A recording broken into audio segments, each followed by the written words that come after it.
Dalam kegiatan tertentu, kita memerlukan dokumen dan akses pribadi seperti ijazah yang memerlukan sidik jari sebagai bukti autentik kepemilikan kita.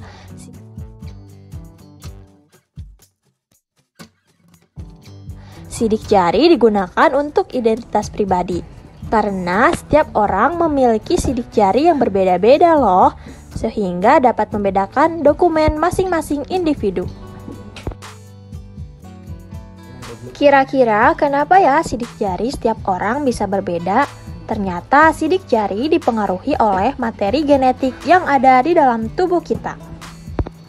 Jadi, pada video kali ini kita akan membahas mengenai materi genetik.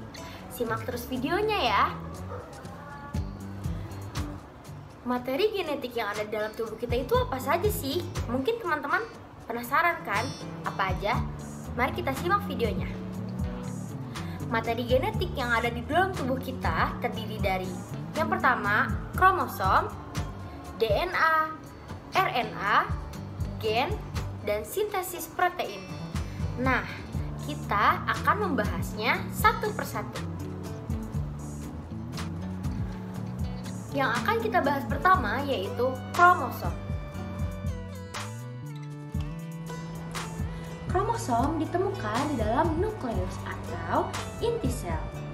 Kromosom merupakan kumpulan kromatin atau benang-benang halus yang menebal dan memendek. Ketika sel akan membelah, benang kromatin menebal dan memendek. Lebih mudah menyerap zat warna sehingga dapat dilihat dengan mikroskop. Benang kromatin yang menebal dan memendek ini disebut dengan kromosom.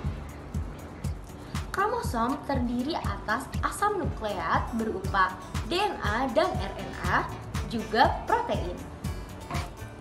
Kromosom memiliki panjang yang berbeda-beda, berkisar antara 0,2 sampai 50 mikron, dan memiliki diameter sebesar 0,2 sampai 20 mikron.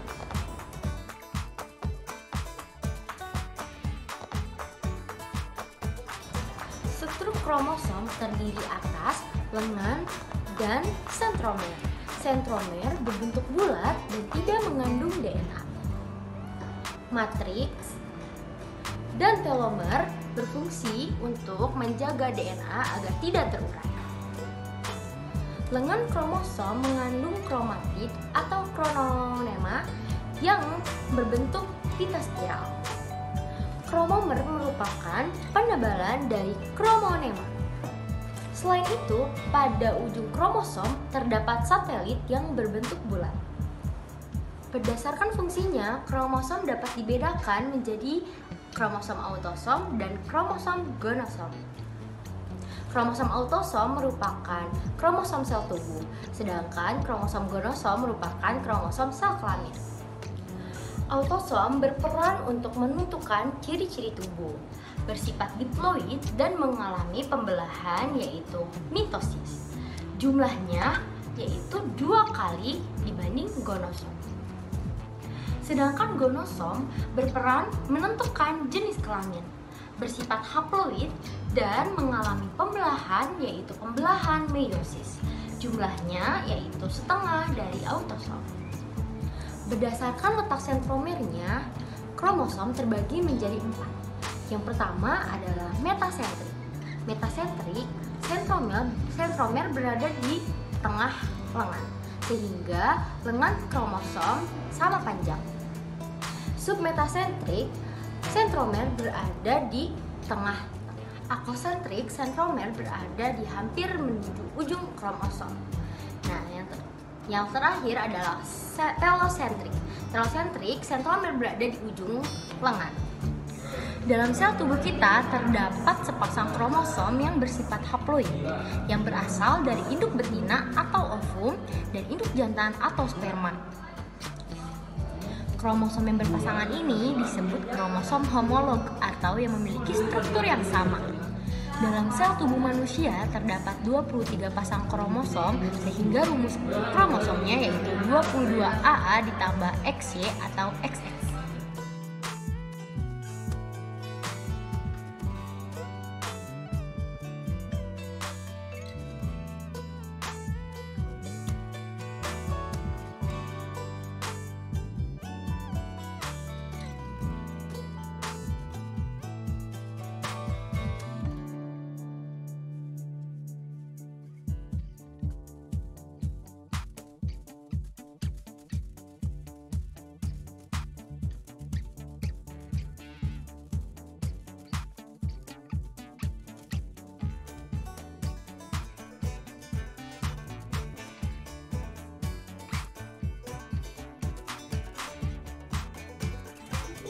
Selanjutnya, ada gen.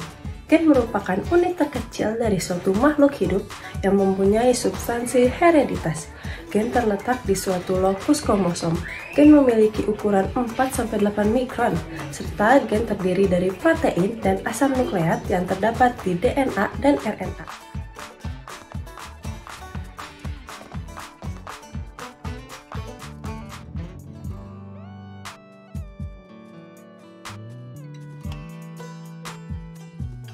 Kromosom.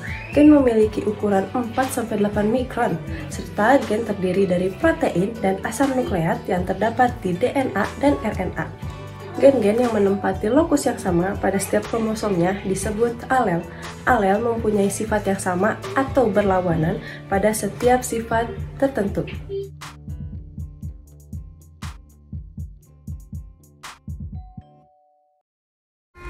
Selanjutnya ada sifat gen.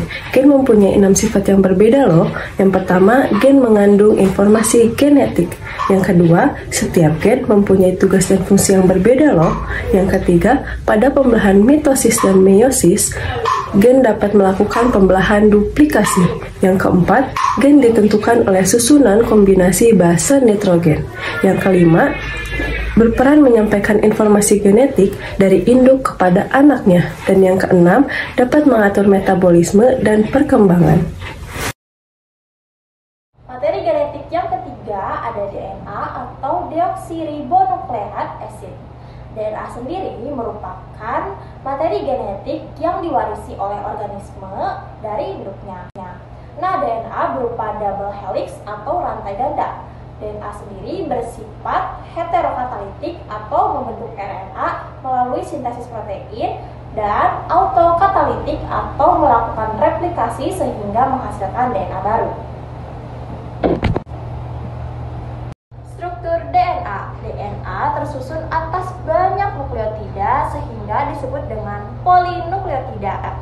Setiap nukleotida terdiri dari gugusan gula pentosa, yaitu deoksiribosa, asam fosfat, penghubung dua gugusan gula, dan basa nitrogen, yaitu adenin dan guanin dari golongan purin, serta sitosin dan timin dari golongan pirimidin. Dalam rantai DNA, sitosin atau C selalu dihubungkan dengan guanin, yaitu G, oleh 3 ikatan hidrogen.